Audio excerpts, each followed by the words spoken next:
बिस्मिल्लाहिर्रहमानिर्रहीम व्यूअर्स, आज का हमारा टॉपिक है convergent sequence in a matrix space. आप सीक्वेंस की पहले डेफिनेशन पढ़ चुके हैं। क्या होती है सीक्वेंस, किसी को पता है?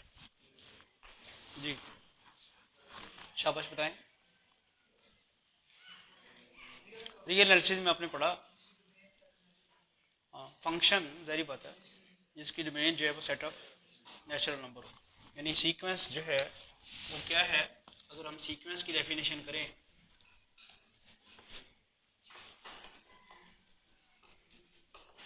Function F size that N to X is said to be a sequence in x। Domain तो नेचुरल नंबर ही रहेगी, बाज़ का होल नंबर्स भी कर देते हैं डोमेन, जिसमें ज़ीरो को ऐड कर देते हैं।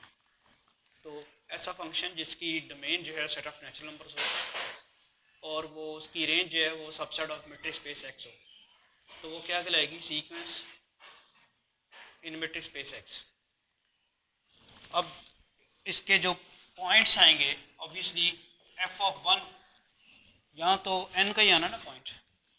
इसी तरह एफ ऑफ टू, फिर एफ ऑफ थ्री, ये इसके वैल्यूज आएंगी फंक्शन की। और इन वैल्यूज़ को हम X one, X two, X three up to so on, X and up to so on, ये याद रहे कि वन टू थ्री जो हैं ये डोमेन के एलिमेंट्स हैं नेचुरल नंबर्स के, और X one, X two, X three up to X N जो हैं वो कैपिटल एक्स के एलिमेंट्स हैं। वो कहलाती हैं terms of the sequence, are called terms of sequence. और सीक्वेंस को लिखा कैसे जाता है? उसकी nth टर्म को आप इस तरह ब्रेसेस में लिखें तो ये क्या कहलाती है? सीक्वेंस। ये पूरी सीक्वेंस हो जाएगी। ये ऐसे जो लिखा हुआ है ये उसकी terms, first term, second term, third term to so on, और ये उसकी nth टर्म को आपने ब्रेसेस में लिख दिया तो ये सीक्वेंस को रिप्रेजेंट करती है। ठीक, तो ये तो होगी सीक्वेंस की डेफिनेशन की बात।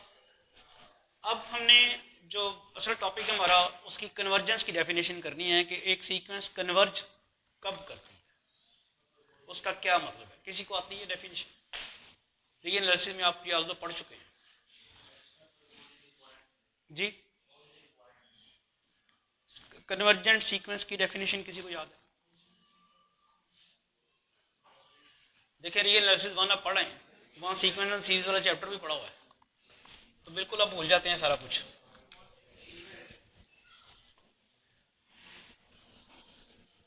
A sequence xn of points of metric space X is said to be convergent at x belong to x if for every epsilon greater than 0 there exists a natural number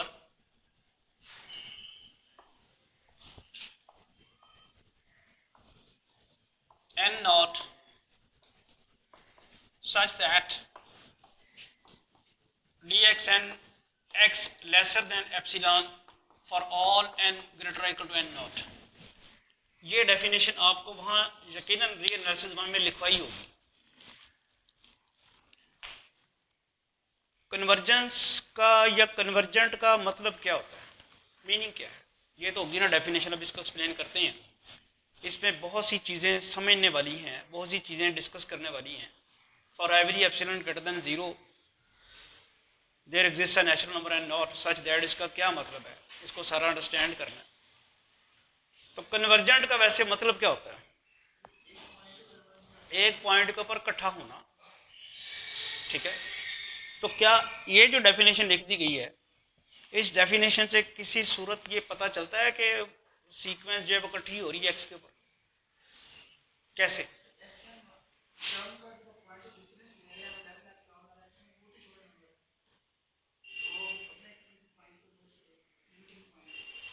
नहीं, वो gradually किस तरह उस तरफ जा रहा है कि सीक्वेंस की टर्म्स जो हैं उनके और एक्स के दरमियान डिस्टेंस ज़ीरो को अप्रोच कैसे कर रहा है, वो कैसे पता चलता है, हम इसको एक्सप्लेन कर लेते हैं। ये जो आपने बात की है, ये जो लिखा कि कोई भी एप्सिलॉन ग्रेटर देन ज़ीरो हो, जब भी आप epsilon greater than zero number लें तो एक नेचुरल नंबर आपको मिल जाना चाहिए जो ये कंडीशन सेटिस्फाई करे। जब भी आप ग्रेटर देन ज़ीरो नंबर लें, यानी real greater than zero number लें, तो कोई एक नेचुरल नंबर मिल जाना चाहिए जो ये कंडीशन सेटिस्फाई करे। वो क्या कंडीशन है? D x N x lesser than epsilon for all N greater equal to N. इसका मीनिंग मुझे बताएं, इसका मतलब क्या है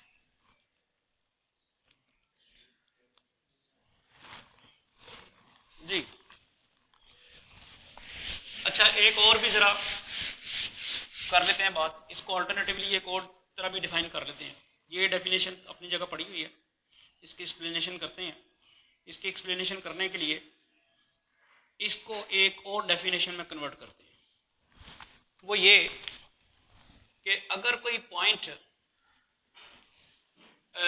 एक्स, इस लेट्स सपोज के कोई पॉइंट है जो क्लेम कर रहा है कि वो इस ओपन स्फीयर में है, तो इससे क्या इससे कंक्लूड क्या होता है, क्या होगा? तो ये पॉइंट वाई जो है इस ओपन स्फीयर में होगा। क्या क्राइटेरिया है, एक पॉइंट वाई किसी ओपन स्फीयर में कब आता है? हाँ जी, ओपन स्फीयर कैसे बनती है, ओपन स्फीयर में कौन से पॉइंट्स होते हैं? ये जो ओपन स्फीयर है, इसमें इसका सेंटर एक्स है, इसमें कौन से पॉइंट्स आएंगे? चले मैं आपकी आसानी के लिए सेंटर फिक्स कर देता हूँ एक्स नॉट, और इस तरह कर देता हूँ। ये ओपन स्फीयर है जिसका रेडियस आर है और सेंटर एक्स नॉट है। इसको सेट बिल्डर फॉर्म में अब कैसे लिखेंगे, कौन से पॉइंट्स आएंगे इसमें? ये इतनी छोटे से सवाल का जवाब नहीं आप दे रहे, कैसे लिखेंगे? इसमें वो वाले पॉइंट्स आएंगे जिनके डिस्टेंसेस दिए जाएं एक्स नॉट से, तो वो लेस देन आर। तो बड़ा छोटा सवाल था, कितने थ्योरम हमने प्रूव किए। जैसे ही मैं ये लिखता था एक्स बिलोंग्स टू एस और एक्स नॉट, तो उससे इमीडिएट जो रिजल्ट आता था वो यही आता था कि फिर ये एक्स का एक्स नॉट से डिस्टेंस आर से छोटा है। यही क्राइटेरिया ना ओपन स्फीयर में क्या होता है, ओपन स्फीयर की क्या डेफिनेशन है, उसमें कौन से पॉइंट्स आते हैं जिनके सेंटर से डिस्टेंस से रेडियस से छोटे हैं। अब यहाँ वो ये कह रहा है कि कोई भी epsilon greater than zero number लें तो कोई नेचुरल नंबर एन नॉट मिलेगा जो ये कंडीशन सेटिस्फाई करेगा। इसको मैं अल्टरनेटिवली इस तरह लिख लेता हूँ, यानी ये वाली जो कंडीशन है, अल्टरनेटिव डेफिनेशन इसकी मैं यूं कर लेता हूँ।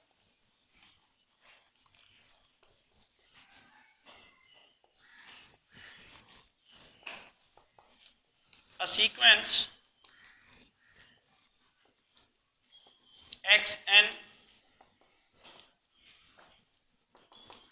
of points of a metric space X is said to be convergent at x belong to capital X if for every epsilon greater than 0 there exists a natural number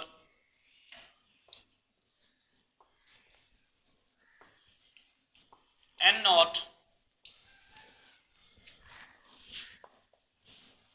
such that xn belong to S R X S epsilon X for all n greater or equal to n naught।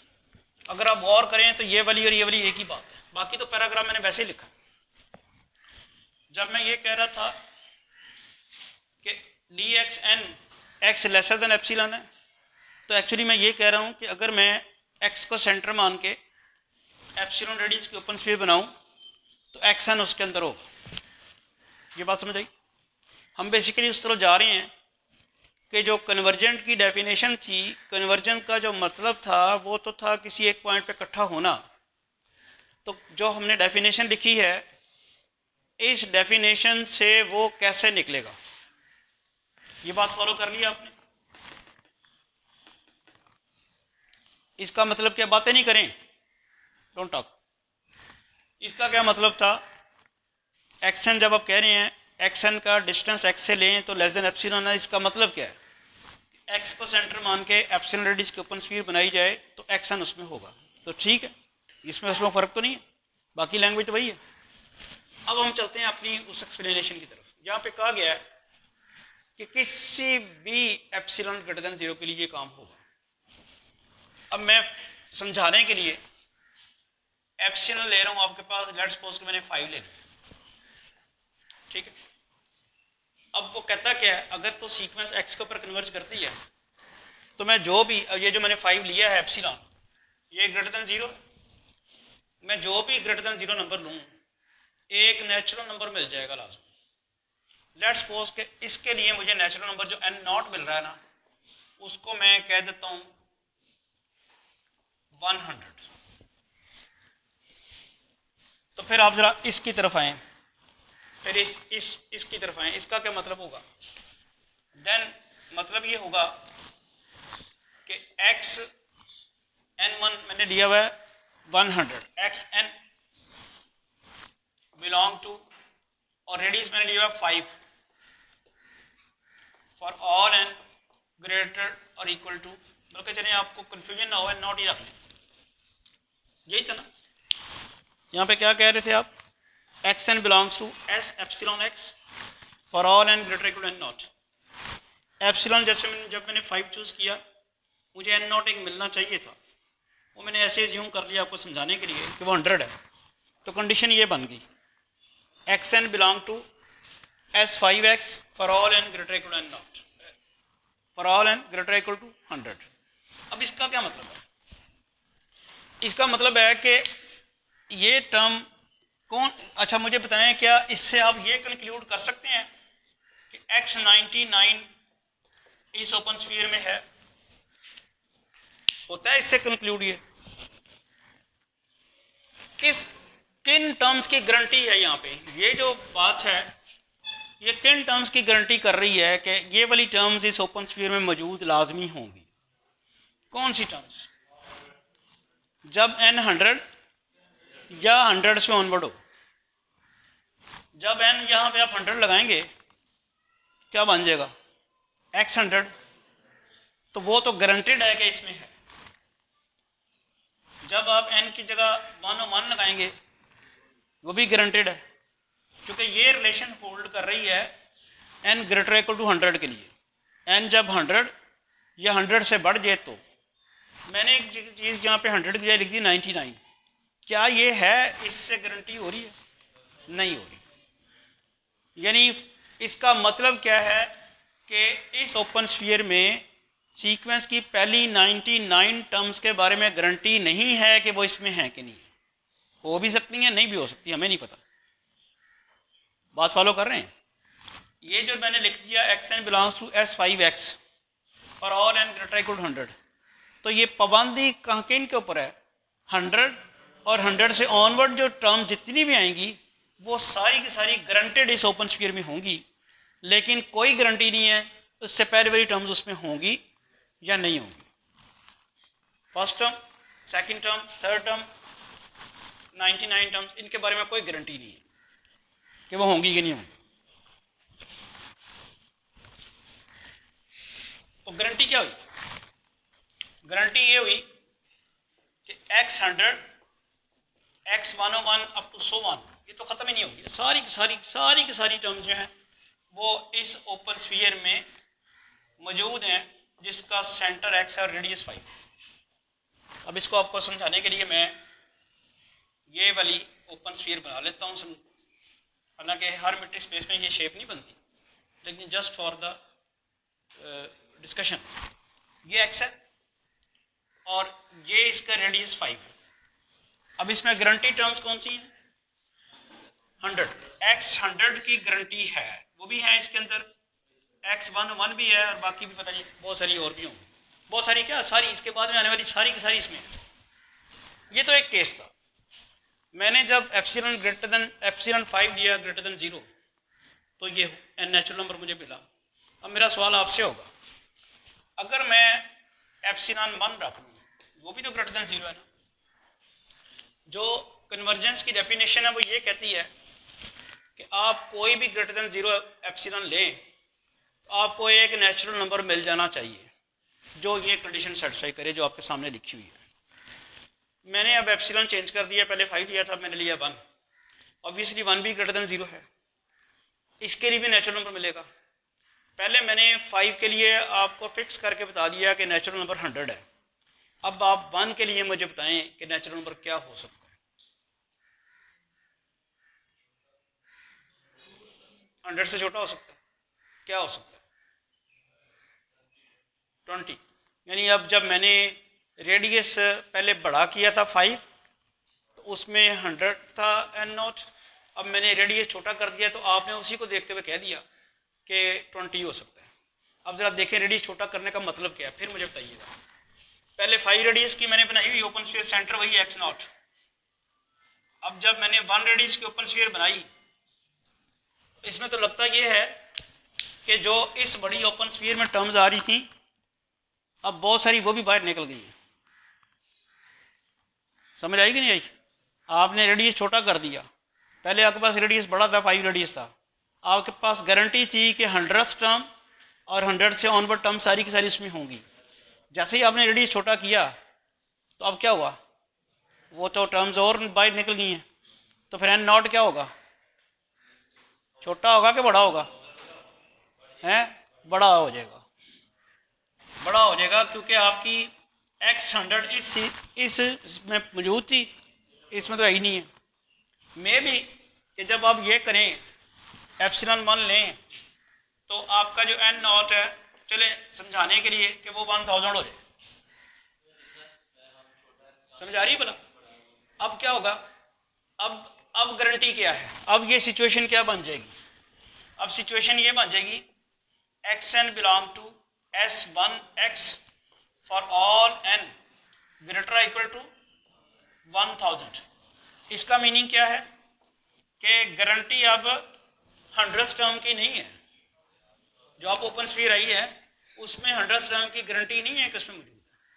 उसमें जो guarantee है वो start होती है 1000 term से, यानी 1000 term जो है वो लाजमी उसमें होगी, उसके बाद 1001 टर्म भी होगी एंड सो ऑन। ये अब इस ओपन स्फीयर में लाजमी होंगी। ठीक हो गया? अब वो टर्म्स जो हैं मैं यहाँ पे लिख देता हूँ, x1000 और ऑनवर्ड, ये सारी की सारी इस ओपन स्फीयर में है। ये बात अब यहाँ रुकेगी थोड़ी। अभी एक और काम करते हैं, वो तो उसने कहा for every epsilon greater than 0। अब मैं एप्सिलॉन जो है वो ज़रा लेने लगा हूँ 10⁻⁵। ये पता कितना रेडियस है? 1/, and this is still greater than 0। ठीक है, तो इस रेडियस के ओपन स्फीयर बनाएं तो n0 के बारे में क्या सोचते हैं? अब क्या होगा? वो बहुत बड़ा हो जाएगा, हो सकता है 1 करोड़ हो जाए। अब क्या होगा? लेकिन ये रेडियस भी बहुत छोटा कर दिया। अब रेडियस छोटा हो गया, बहुत छोटा, लेट्स सपोज ये हो गया, और इसमें क्या गारंटी है कि 1 करोड़ से ऑनवर्ड टर्म सारी की सारी इसमें मौजूद है।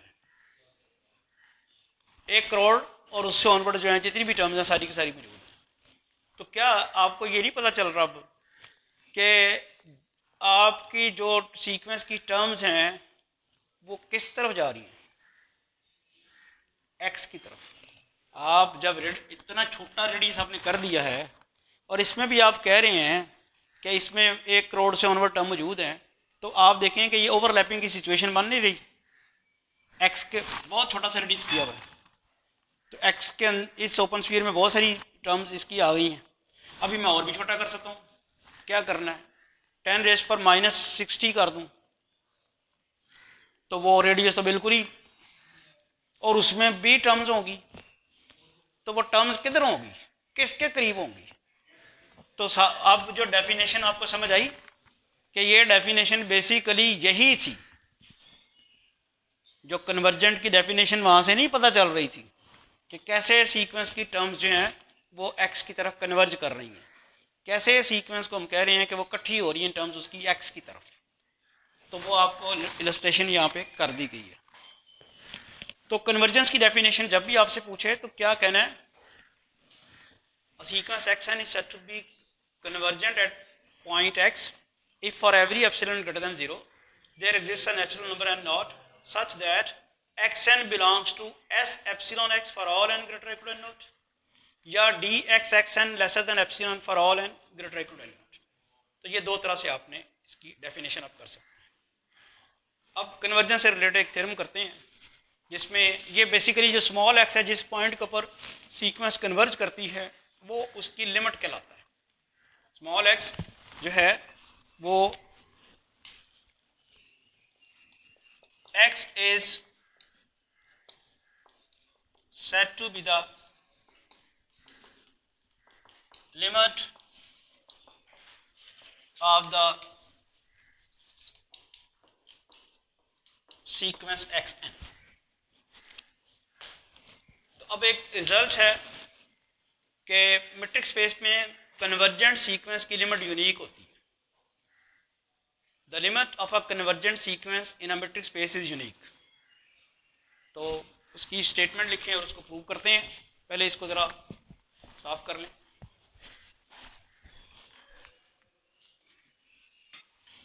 तो नेक्स्ट थ्योरम है the limit of a convergent sequence in a matrix space is unique.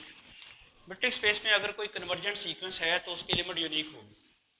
हम इसको उसकी कंट्राडिक्शन से या कॉन्ट्रेरी सपोज करके करते हैं कि अगर कोई मैट्रिक्स स्पेस में एक कन्वर्जेंट सीक्वेंस है और उसकी लिमिट एक से ज़्यादा है तो फिर क्या होता है। ठीक है, तो प्रूफ की तरफ चलते हैं। Let x n be a convergent sequence in a metric space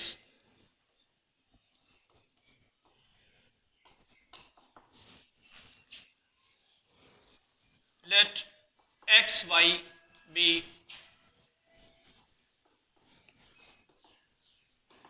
two limits,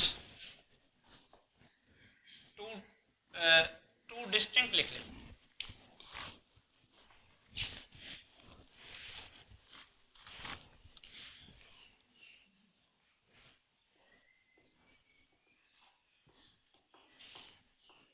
two distinct limits of xn। यानी आपने साबित ये करना था कि कन्वर्जेंट सीक्वेंस की लिमिट यूनिक होगी। आपने सपोज कर लिया कि दो मुख्तलिफ लिमिट्स हैं उसकी। अब चूंकि एक्स वाई के इक्वल नहीं है सो इनका डिस्टेंस भी ज़ीरो नहीं होगा। ठीक है, मैट्रिक्स स्पेस की डेफिनेशन के मुताबिक। तो अगर ये ज़ीरो नहीं है तो हम सपोज कर लेते हैं let d x y be equal to, let suppose कि ये एप्सिलॉन है। मैट्रिक्स स्पेस की में जो आप दो पॉइंट्स के दरमियान डिस्टेंस आपका आता है वो कभी भी नेगेटिव नहीं होता, या ज़ीरो होता है या ग्रेटर देन ज़ीरो होता है। ज़ीरो तो ये इसलिए नहीं है कि और एक्स और वाई बराबर नहीं है, फिर ऑब्वियसली क्या रह गया ऑप्शन ग्रेटर देन ज़ीरो। अच्छा, अब वो कन्वर्जेंस की डेफिनेशन लगाएं।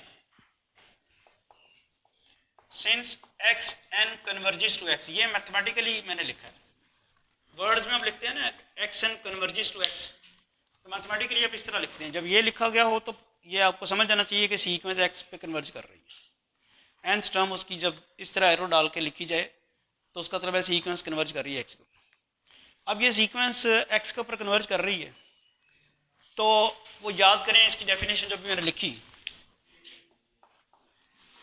Then for epsilon greater than zero there must exist a natural number, उसको n1 कह देते हैं, सच दैट क्या होगा, d x N x lesser than epsilon by 2 for all N greater equal n 1। अब यहाँ बच्चे इतराज़ करते हैं कि एप्सिलॉन ग्रेटर देन 0 के लिए है तो आपने एप्सिलॉन बाई 2 लिख लिया। भाई जो डेफिनेशन है उसमें उसने कहा कोई भी एप्सिलॉन ग्रेटर देन 0 हो तो उसके लिए, जब आपका एप्सिलॉन ग्रेटर देन 0 है उसके लिए लाजमी नेचुरल नंबर मिलना चाहिए। तो एप्सिलॉन बाई 2 भी तो ग्रेटर देन 0 होगा ना, तो उसके लिए भी तो मिलना चाहिए, तो हम उसके लिए लिखते हैं। वो तो एवरी एप्सिलॉन के लिए कहा ना उसने, जो भी एप्सिलॉन ग्रेटर देन 0 होगा कोई आपको नेचुरल नंबर मिल जाएगा उसके करस्पॉन्डिंग जो ये कंडीशन सेटिस्फाई करे। तो जब आपका एप्सिलॉन ग्रेटर देन 0 है तो ऑब्वियसली एप्सिलॉन बाई 2 भी ग्रेटर देन 0 है। तो एप्सिलॉन बाई 2 ग्रेटर देन 0 होने की वजह से उसके लिए भी तो नेचुरल नंबर मिलना चाहिए ना, वो हमने सपोज कर लिया n1 है जो कंडीशन ये सेटिस्फाई कर रहा है। ठीक होगी बात, इसको हम लिख लेते हैं 1। अभी आपने ये भी दावा कर रखा है कि ये सीक्वेंस y के ऊपर भी कन्वर्ज करती है, तो फिर since x n converges to y, so फिर वही बात, for epsilon greater than 0 there must exist a natural number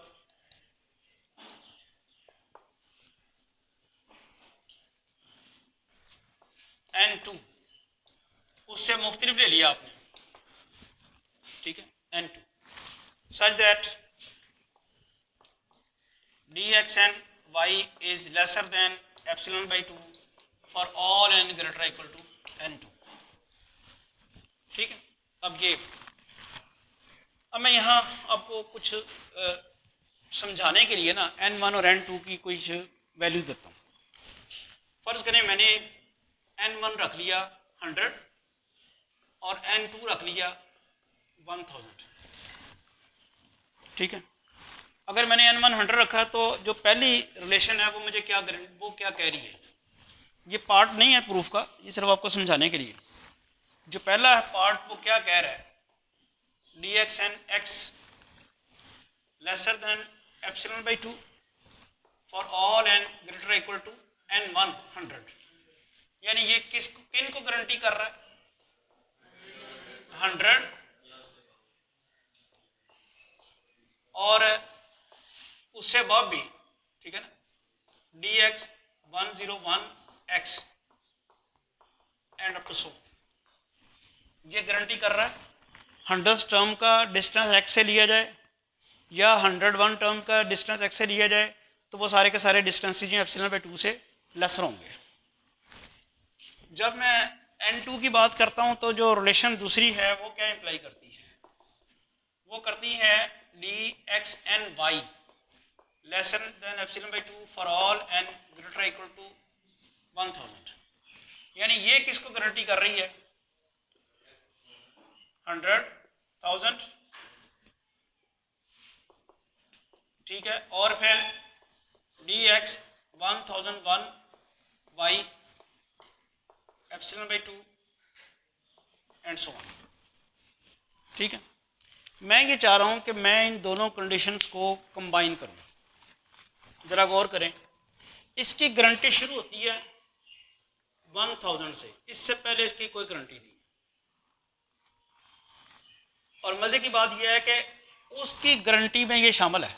गौर करें ज़रा, ये जो है 100 से ऑनवर्ड सबके लिए, तो यहाँ मैं ये लिख सकता हूँ, मुझे ये यकीन है कि D x 1000 x lesser than epsilon by 2 and so on. ये बात समझ आई बोला, इसका नहीं लिखा जा सकता d x 100 y lesser than epsilon by 2, ये नहीं लिखा जा सकता। ये समझने वाला नुक्ता है। ये गारंटी कर रहा है कहाँ पे, 1000 से ऑनवर्ड, 1000 टर्म से ऑनवर्ड टर्म्स का डिस्टेंस वाई से लें तो एप्सिलॉन बाई 2 की गारंटी है। 1000 से ऑनवर्ड टर्म्स का डिस्टेंस एक्स से लें तो वो भी गारंटेड है, वो तो बल्कि इससे पहले का भी गारंटेड है। लेकिन दोनों की गारंटी यहाँ से शुरू होती है, और ये दोनों की गारंटी कहाँ से शुरू हो रही है, n1 और n2 में से जो बड़ा है, नहीं समझ आई? n1 100 था, n2 1000 था। 1000 के लिए वो कंडीशन भी सेटिस्फाइड है और ये भी सेटिस्फाइड है, जबकि 100 के लिए ये सेटिस्फाइड नहीं है। तो अगर मैं दोनों में से जो बड़ा है वो ले लूँ, अब इस वक्त तो मैंने जानबूझ के कर दिया ना, n1 100 और n2 1000, आपको समझाने के लिए कि दोनों में जो बड़ा आएगा उसके लिए गारंटेड होगी दोनों चीज़ें। लेकिन अगर हमें पता ही नहीं है कि n1 बड़ा है कि n2 बड़ा है, तो फिर हम अज्यूम करेंगे, फिर हम इन दोनों में से नहीं, केसेस नहीं, उन दोनों में से अज्यूम कर लेंगे। यानी अगर हम ये अज्यूम कर लें, यानी आप ये कह दें if maximum of n1 n2 is equal to n0, भाई n1 में इसमें ये होगा कि अगर n1 बड़ा है तो ऑटोमेटिकली n0 आ जाएगा, अगर n2 बड़ा है तो n0 के बराबर आ जाएगा। इन दोनों में से होना तो एक ही है, या n1 या n2। वो तो ज़बरदस्ती की ना यहाँ पे, सिर्फ समझाने के लिए कि n1 मैंने छोटा ले लिया, n2 बड़ा ले लिया, लेकिन एक्चुअल तो मुझे नहीं पता कि कौन सा बड़ा कौन सा छोटा, इसलिए मैं अज्यूम कर रहा हूँ n0। अब कहने का अभी मैं आपको ये बता के आया हूँ और समझा के आया हूँ कि दोनों में से बड़ा होगा, उसके लिए ये दोनों कंडीशंस वैलिड हैं। तो अब ये दोनों में से बड़ा मैंने n0 लिया है, तो ये दोनों कंडीशंस वैलिड होंगी। देन मैं क्या लिख सकता हूँ, देन 1 क्या इम्प्लाई करती है, 1 इम्प्लाई करती है dxnx lesser than ε/2 for all n greater equal to n0। ये बात समझ आ गई? और 2 क्या इम्प्लाई करती है dxny lesser than ε/2 for all n greater equal to n0। ठीक है, ये यूनिफॉर्मिटी करने के लिए, दोनों कंडीशंस एक जैसी बनाने के लिए किया है, क्योंकि इसके बाद मैंने इनको ऐड करना है। यहाँ मैं ऐड नहीं कर सकता था। क्यों नहीं कर सकता था? ये कंडीशन n1 के लिए वैलिड थी, ये कंडीशन n2 के लिए वैलिड थी, तो मैं कैसे इनको ऐड करता? मुझे n1 और n2 दोनों, यानी दोनों कंडीशंस एक नेचुरल नंबर के लिए बनानी थी। अब जब मैंने बना ली हैं दोनों कंडीशंस एक नेचुरल नंबर के लिए, now I can add these.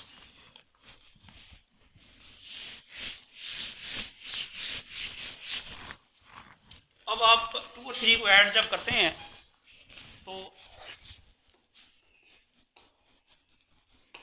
Adding 2 and 3, जी 2 और 3 को ऐड किया तो आपके पास आया dxn 2 और 3 या 3 और 4, 3 और 4 को करें ना ऐड, ठीक है ना। ये आपने ऐड करना है 3 and 4, तो 3 आपके पास है dxnx और वो क्या है dxny लेसर देन ε/2 प्लस ε/2, और ये अंडर किस कंडीशन है? For all n greater equal to n0। ठीक है, ये बन गया आपके पास dxnx plus dxny is lesser than epsilon for all n greater equal to n0। ठीक है, इसको आप एक नई रिलेशन कह दें। नंबर 5, अब आप using triangle inequality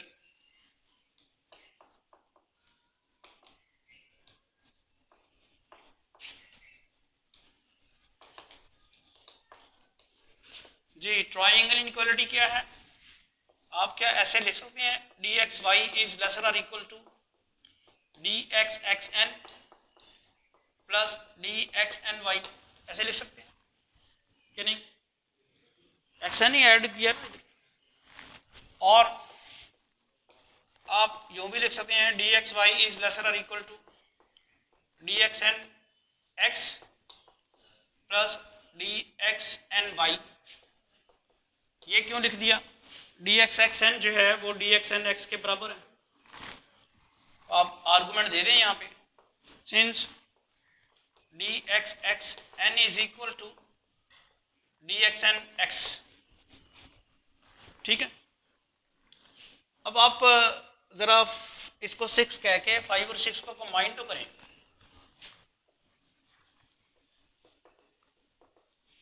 combining 5 and 6, देखें 6 में आप कह रहे हैं कि D x y is lesser or equal to d x N x plus d x n Y,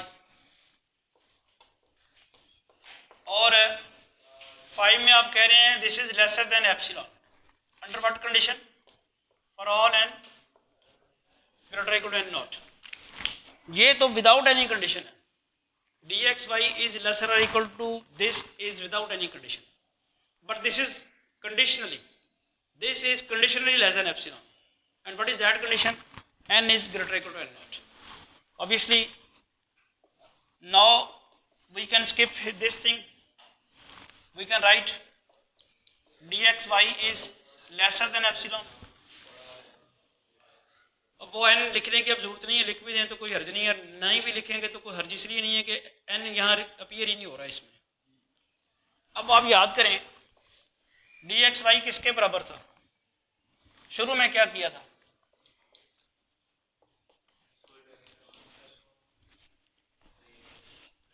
D x Y शुरू क्या रखा था, epsilon. Epsilon is lesser than epsilon means 1 is lesser then 1, epsilon positive है ना। अब कोई भी condition हो, कुछ भी कर लें आप, 1 कभी भी 1 से छोटा नहीं होगा, ठीक है ना, 1 हमेशा 1 के बराबर रहेगा, विच इज़ अ कंट्राडिक्शन। और ये किस चीज़ की कंट्राडिक्शन है, जो आप ऊपर करके आए थे कि दोनों लिमिट जो हैं वो क्या हैं, 2 लिमिट्स हैं उसकी, मैट्रिक्स स्पेस पे 2 लिमिट्स नहीं होगी।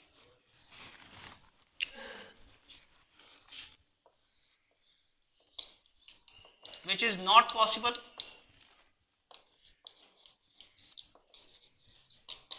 सो xn has a unique limit, उसकी एक ही लिमिट है। तो आज हम यही वाइंड अप करते हैं। क्या क्या चीज़ें आज हमने डिस्कस की हैं, सीक्वेंस की डेफिनेशन भी कर ली, फिर कन्वर्जेंट सीक्वेंस क्या होती है उसकी एक्सप्लेनेशन भी कर दी कि कन्वर्जेंट का मतलब जो होता है एक्चुअली इस डेफिनेशन से वही निकलता है कि सीक्वेंस की टर्म्स जो हैं वो किसी पॉइंट पे कन्वर्ज हो रही है। फिर एक थ्योरम प्रूव कर लिया कि मैट्रिक्स स्पेस में यूनिक कन्वर्जेंट सीक्वेंस सिर्फ एक ही पॉइंट पे कन्वर्ज करेगी, एक से ज़्यादा पॉइंट्स के ऊपर कन्वर्ज नहीं करेगी। Thank you.